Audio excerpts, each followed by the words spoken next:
Alright, so finally some excellent Helldivers 2 news. After more than 48 hours of pure hell, Sony finally backtracked on their decision regarding the Steam and PlayStation Network account linking. This was so completely avoidable and so unnecessary, but I'm happy with the outcome, and this has been such a massive win for the community. I'm pretty sure that Sony finally got the message, but we're not completely out in the clear just yet, as there are still some region restrictions after the past couple of days, so we're gonna talk about that. Plus many answers from Arrowhead's CEO, so let's jump right in.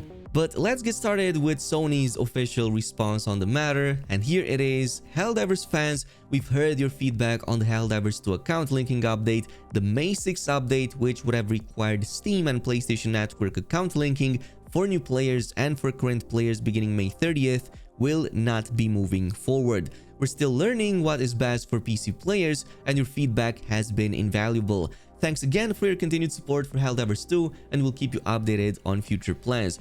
So there you have it, folks. This is what happens when you consistently train an entire community to concentrate all of its efforts on one single threat. It's just that Sony didn't realize until too late that they were the threat this time.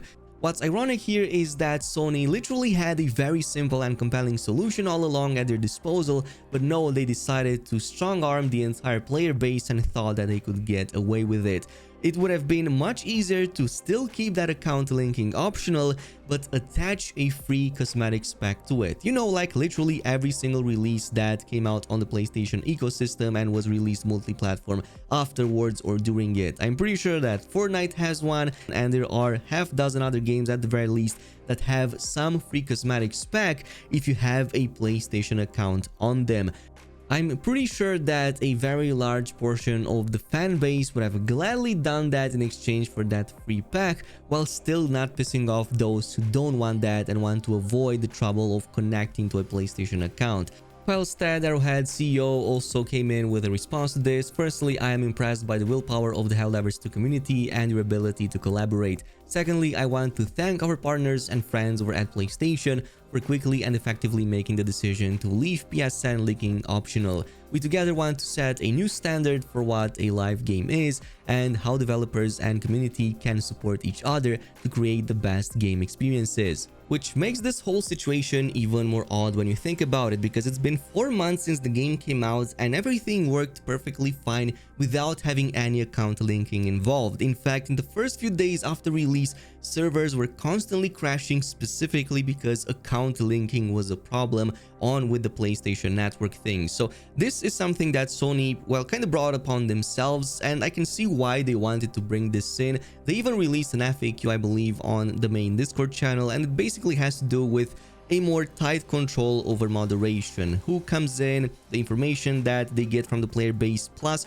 how easy it is for Sony/PlayStation to ban players when they break the rules. So account linking provides a consistent and reliable means of reporting moderation, actioning, and appeal for all Helldivers 2 players. Quick parenthesis over here, notice how they try to spin this as some kind of benefit to the player when clearly all of the drawbacks outweigh the benefits. Plus, I'm pretty sure there are other ways to moderate and ban cheaters in any video game without needing specifically a PlayStation Network account.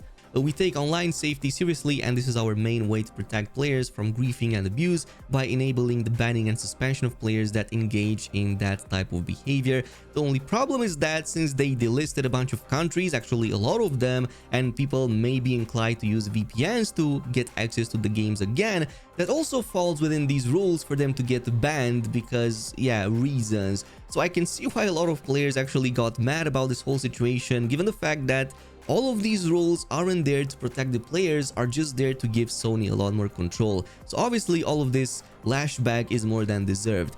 Now there's also the question of the region restrictions that were implemented on May 4th, and yeah, it seems that all of these dozens of countries that previously did have access to purchasing the game continue to not be able to do so. It seems that there's also issues with the refunds from players within these regions, as creating tickets and like just going through the whole refund process is a bit more complicated, as technically they aren't supposed, quote-unquote, to have access to the game in the first place. But fortunately, Steam is still pro-consumer very much, and it does help that any tickets created regarding this matter, or at the very least until this Sony PlayStation, well, announcement was made, were going through all of the refunds requested, even for playtimes that greatly exceeded to our limit, were still refunded. I'm pretty sure that I've noticed players with hundreds of hours still being refunded because technically their regions were banned from even, well, having access to the game without that account linking.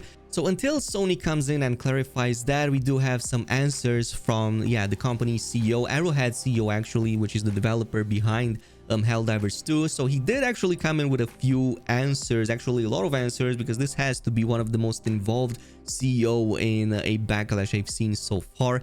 So at some point he did mention that about 8 years ago when they signed Helldivers 2 with Sony, they didn't specify details such as account linking back then, but there are always requirements from publishers during development. This was one of them. We did discuss it, and it was deemed as important for PlayStation to have it for an online title, and it was implemented a couple of months before release. But when servers exploded on launch, he explains, quick decisions had to be made, and one of his decisions was such as turning off linking and Galactic War stats to be able to take the load off servers. We couldn't enable it again because of the risk to explode the servers again, and remember the negative feedback around that. And now finally the requirement to re-enable came from PlayStation to help with moderation, and we had to comply even though there were concerns there would be backlash. There were backlash, and now we're talking about it again.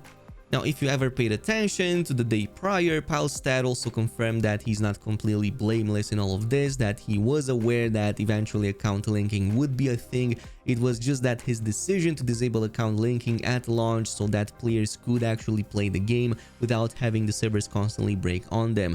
Plus, he also blames himself for not ensuring players were made more aware of the requirement, as they didn't talk about it enough. So he did say that they knew about 6 months before launch that it would be a mandatory for online PlayStation titles. Now this also opened up a whole can of worms, because people ran with the story and thought that the CEO knew that the company would charge players out of these banned regions money for a game that they would know eventually would get delisted, but that's not the actual case.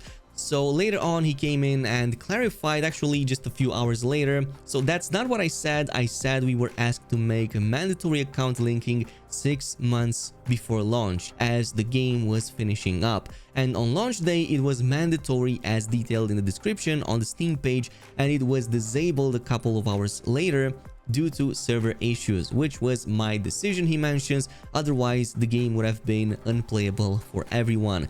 We notified the community that we were suspending it temporarily but would reinstate it in the future. But working our, of course, butts off for 8 years, pouring blood, sweat, tears, and worrying about if players will like our life's work is a good basis for a scam. Sorry for that rant, this is a lot. So I totally get his side as well. I mean, he definitely seems to be a die-hard gamer. He enjoys video games, and it's more than obvious from all of the previous tweets and things he's put out. But I mean, props to him for being this transparent about it, and also many of the other community managers and other developers over at Arrowhead. If you paid attention, or if you are on their Discord channel, you probably know that there has been a lot of discussion between their relationship with Sony and of course the game account linking, plus things that transpired on launch day.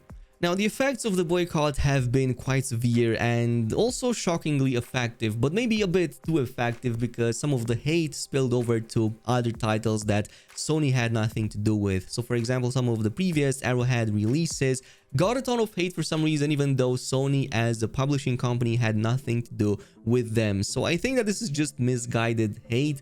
And unfortunately, it always happens and always will happen whenever controversial situations like these arise. The only question left now is, what's PlayStation/Sony's policy for the future in terms of account linking? Is Helldivers 2 completely out of the clear, or is this something that they will eventually make mandatory for all of their online games, especially ones that release multi-platform? I think that this is something that they have to make completely clear from this point on, so that they don't release an update like this in the middle of an update, or while a release cycle when the game's been out for months, and people enjoyed it in a certain way, and then they come in and make something else mandatory. At this point, I think that the message is pretty clear, and it's only them who are going to suffer if a change like this ever comes back.